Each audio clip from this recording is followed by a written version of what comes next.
नमस्कार साथियों, आज 4.1 एक्सरसाइज में द्विघात समीकरण में क्वेश्चन नंबर 2 के में फर्स्ट देखेंगे। क्वेश्चन मैंने पहले लिख लिया है ताकि आपका समय बच सके। आयताकार भूखंड का क्षेत्रफल अपने को दे रखा है। देखो, एक आयताकार भूखंड का क्षेत्रफल दिया हुआ है। क्षेत्र की जो लंबाई है वो चौड़ाई के 2 गुने से 1 अधिक है। हमें भूखंड की लंबाई और चौड़ाई ज्ञात करनी है। तो देखो, सबसे पहले आयताकार भूखंड की बात करते हैं। तो आयताकार भूखंड इस प्रकार से होगा, आप सभी को पता है। टोटल कितना दे रखा है? देखो, 528 क्षेत्रफल दे रखा है। अब देखो इसकी चौड़ाई, क्षेत्र की लंबाई चौड़ाई के 2 गुने से अधिक है। इसका मतलब चौड़ाई यदि x है तो लंबाई कितनी हो जाएगी? 2x + 1, यानी चौड़ाई के 2 गुने।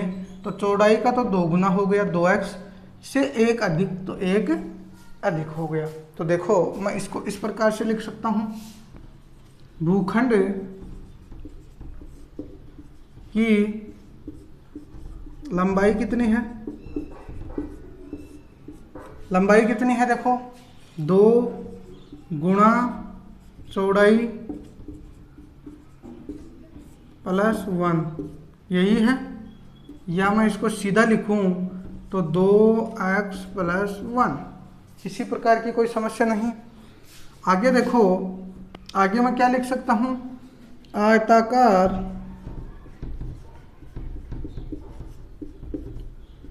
भूखंड का क्षेत्रफल। आयताकार भूखंड का क्षेत्रफल। अब अपने को क्षेत्रफल देखना है। देखो, आयताकार भूखंड का क्षेत्रफल का सूत्र क्या होता है?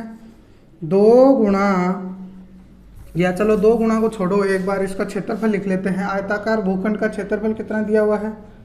528 मीटर स्क्वायर। किसी प्रकार की कोई समस्या नहीं। उसके आगे देखते हैं अपन। अब आप मेरे को बताओ, आयत का क्षेत्रफल का सूत्र क्या होता है? आयत का क्षेत्रफल का सूत्र क्या होता है? आयत का क्षेत्रफल का सूत्र होता है लंबाई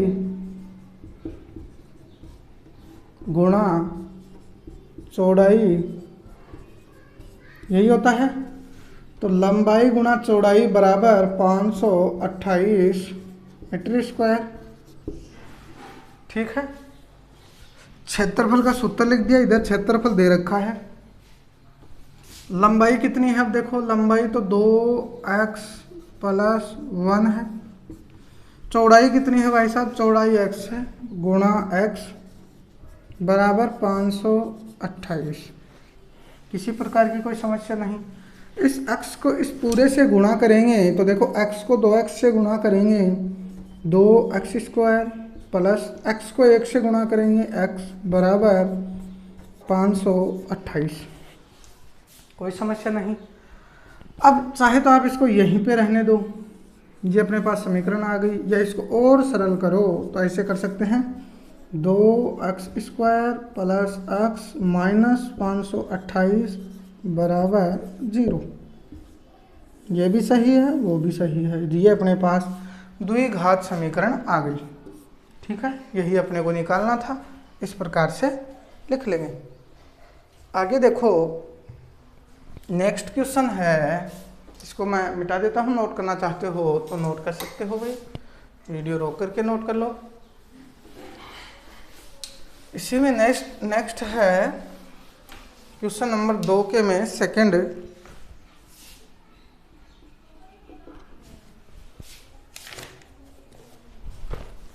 इसमें दिया हुआ है ऐसी, अच्छा ये नहीं है, ये है, सॉरी। 2 क्रमागत धनात्मक पूर्णांकों का गुणनफल अपने को दे रखा है। 2 क्रमागत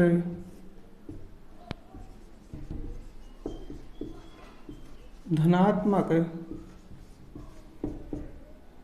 पूर्णांकों का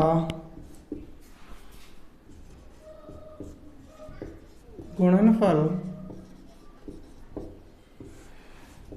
300 6 है। ठीक है, आगे दे रखा है हमें पूर्णांकों को ज्ञात करना है। अब देखो अपने को पूर्णांकों को ज्ञात करना है, 2 क्रमागत धनात्मक पूर्णांक। अब देखो पूर्णांक को आपको पता है, पूर्णांक क्या होते हैं,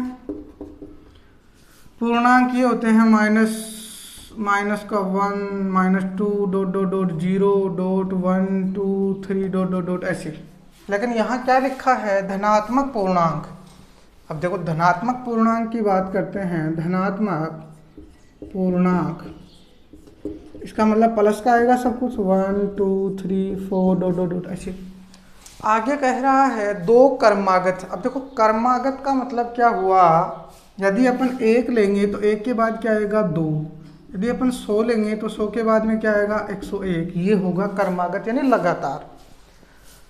तो माना 2 क्रमागत संख्याएं, अपन देखो क्या मानेंगे, एक तो x मान ले, अब x के बाद में क्या आएगा x + 1 आ जाएगा। यदि अपन y मानेंगे तो y के बाद में क्या आ जाएगा y + 1। यदि z मानेंगे तो z + 1। ठीक है, यदि अपन ये नहीं मान के ये मान लो, मैं मान लूँ 10x, फिर दूसरी संख्या क्रमागत क्या होगी 10x + 1, इस प्रकार से। ठीक है, ये होगी क्रमागत। तो माना 2 क्रमागत धनात्मक, तो लिख लेंगे यहाँ माना 2 क्रमागत धनात्मक पूर्णांक क्रमशः x तथा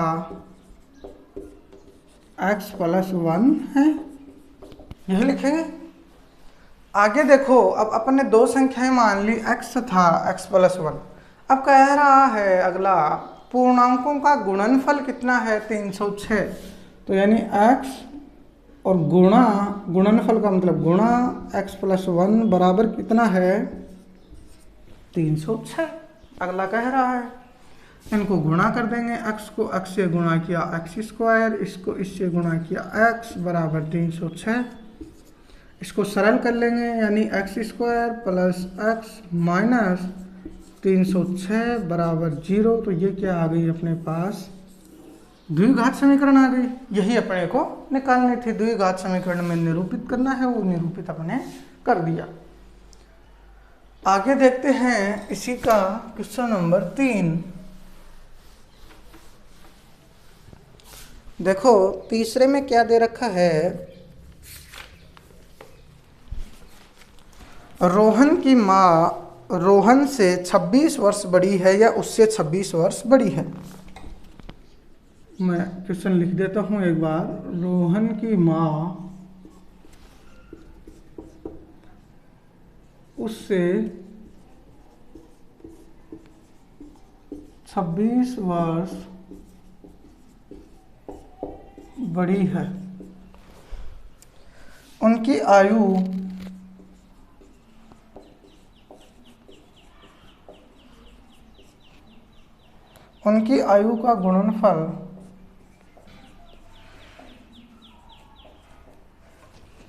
आयु का गुणनफल अब से 3 वर्ष बाद या पश्चात, अब से 3 वर्ष पश्चात 360 हो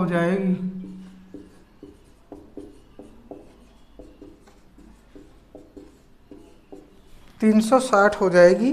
हमें रोहन की वर्तमान आयु,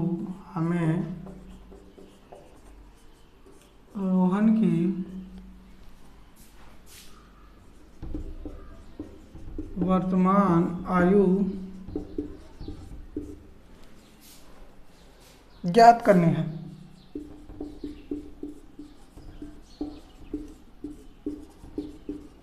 ठीक है, देखो कैसे करेंगे। सबसे पहले दिया हुआ उसने रोहन की माँ उससे 26 वर्ष बड़ी है। मान लो यहाँ लिखता हूँ मैं आंसर, रोहन की माँ उससे 26 वर्ष बड़ी है। इसका मतलब मान लेते हैं अपने रोहन की आयु, अब रोहन की आयु क्या है, x है, मान लिया मैंने x है। अब रोहन की आयु यदि x है तो रोहन की माँ यानी माता, मैं डायरेक्ट लिख देता हूँ माता की आयु, अब माता की आयु क्या हो जाएगी, अब देखो रोहन की आयु x है और कह रहा है अगला रोहन की माँ उससे 26 वर्ष बड़ी है, तो रोहन की आयु यदि x है तो उसकी माँ की आयु x + 26 होगी कि नहीं होगी। भाई मान लो आज मैं 1 साल का हूँ, ठीक है, और मेरी माता मुझसे 26 वर्ष बड़ी है, इसका मतलब 1 + 26 बराबर मेरी माता कितने साल की होगी, 27 वर्ष, ठीक है। इसी प्रकार माना अपन ने रोहन की आयु x है और कह रहा है अगला रोहन की माँ उससे 26 वर्ष बड़ी है, तो x में 26 जोड़ेंगे तो माता की आयु आ जाएगी, जो कि आ गई। आगे कह रहा है उनकी आयु का गुणनफल, अब इन दोनों की आयु का गुणनफल कह रहा है, उनकी आयु का गुणनफल, तो सबसे पहले गुणनफल x गुणा x + 26, जब गुणनफल कह रहा है तो अपन गुणा कर देंगे। उनकी आयु का गुणनफल अब से 3 वर्ष पश्चात, अब से 3 वर्ष पश्चात 360 था, तो देखो 3 वर्ष पश्चात 3 वर्ष पहले की बात है। तो एक बात बताओ, आज से मैं 3 साल पहले की बात यदि करूं तो 3 साल में मेरी भी उम्र कम होगी और मेरी माता की उम्र भी कम होगी, सीधी सी बात है। तो 3 वर्ष पश्चात का मतलब पूर्व नहीं कहा इन्हें, पश्चात यानी 3 वर्ष बाद की बात कर रहा है, बाद की कर रहा है, देखो पश्चात, तो 3 वर्ष बाद का मतलब है आज यदि मैं 5 साल का हूँ और मेरी माता की आयु मान लो 26 + 5 है, ठीक, ऐसे ही तो है, सेम x का मान लो मैंने 5 ले लिया तो 5 आ गया, ये आ गया। 3 वर्ष बाद तो इसमें भी 3 जोड़ देंगे, इसमें भी 3 जोड़ देंगे, 3 वर्ष बाद हो जाएगा। ये कहता 3 वर्ष पहले तो इसमें से भी 3 घटा देते, इसमें से भी 3 घटा देते। देखो ये कह रहा है 3 वर्ष पश्चात यानी 3 वर्ष बाद। अब 3 वर्ष बाद रोहन की आयु क्या होगी, मैं थोड़ा सा लॉन्ग में चलूँगा ताकि आपको समझ में आए। रोहन की आयु क्या होगी, रोहन की आयु तो हो जाएगी x + 3, सीधी सी बात है। माता की आयु क्या हो जाएगी, माता की आयु कितनी हो गई, x + 26 तो पहले थी, 3 और जोड़ेंगे इसमें, कितनी हो गई x + 29, किसी प्रकार की कोई समस्या नहीं। आगे कह रहा है उनकी आयु का गुणनफल कितना है, 360, 3 वर्ष बाद की आयु का गुणनफल कितना है, 360। तो इन दोनों आयुओं को अपन गुणा करेंगे और बराबर में 360 लिख देंगे, तो x + 3 और गुणा x + 29 बराबर कितना है, 360। किसी प्रकार की कोई समस्या नहीं होगी। इनको अब गुणा कर लेंगे, सरल कर लेंगे, मान अपने पास आ जाएगा। x को x से गुणा करेंगे x², x को 29 से गुणा करेंगे 29x, 3 को x से गुणा करेंगे 3x, 3 को 29 से गुणा करेंगे तो देखो 29 को 3 से गुणा करेंगे, 9 × 27, असल 2, 3 दूनी 6 और 2 8,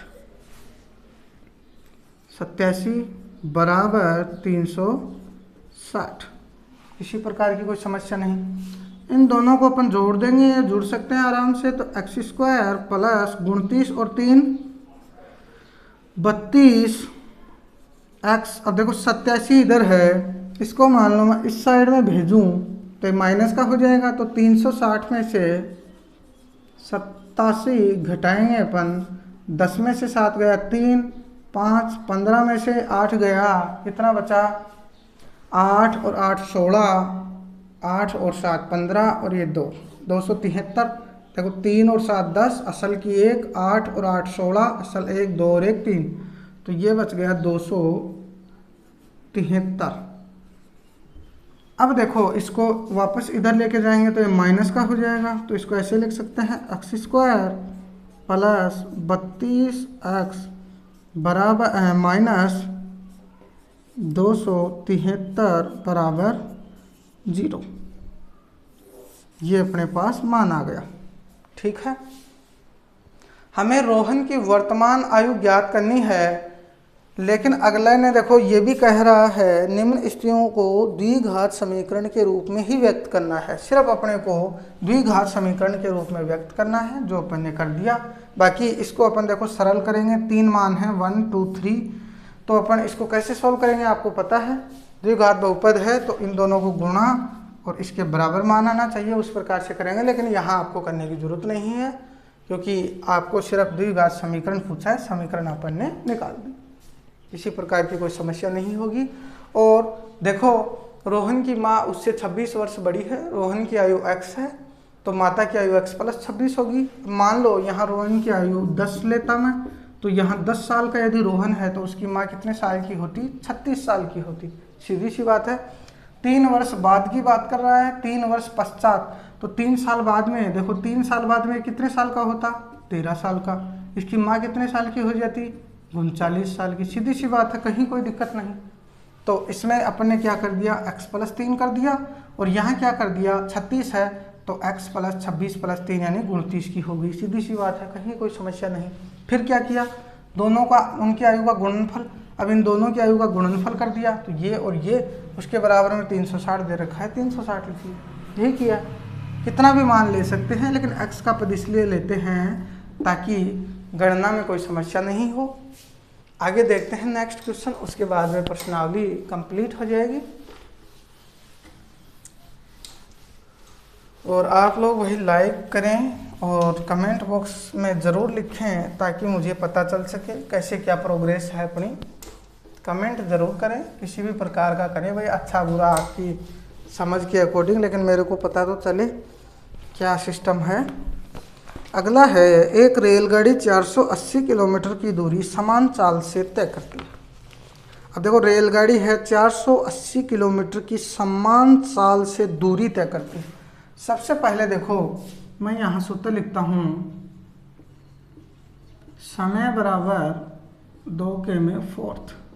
समय बराबर क्या होता है? दूरी बटा चाल। ठीक है।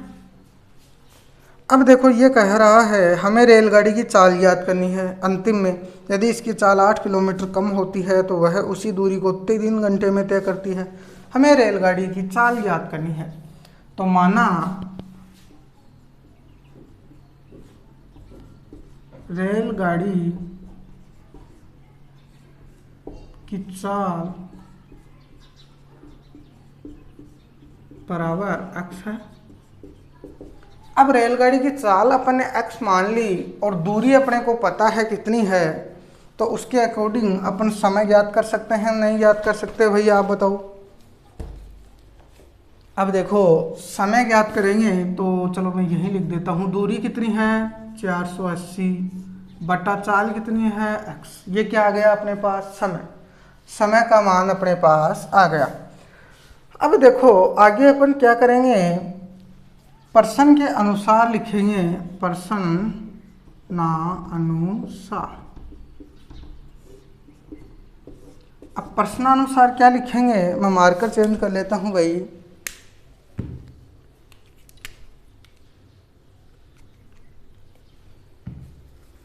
ये लिख रहा है इसमें, रेलगाड़ी यदि 480 किलोमीटर की दूरी समान चाल से तय करती है, यदि इसकी चाल 8 किलोमीटर कम होती, चाल है वो कितनी कम होती? 8 किलोमीटर पर आवर कम होती। मैं दूसरा ही मार्कर लेता हूँ, कम होती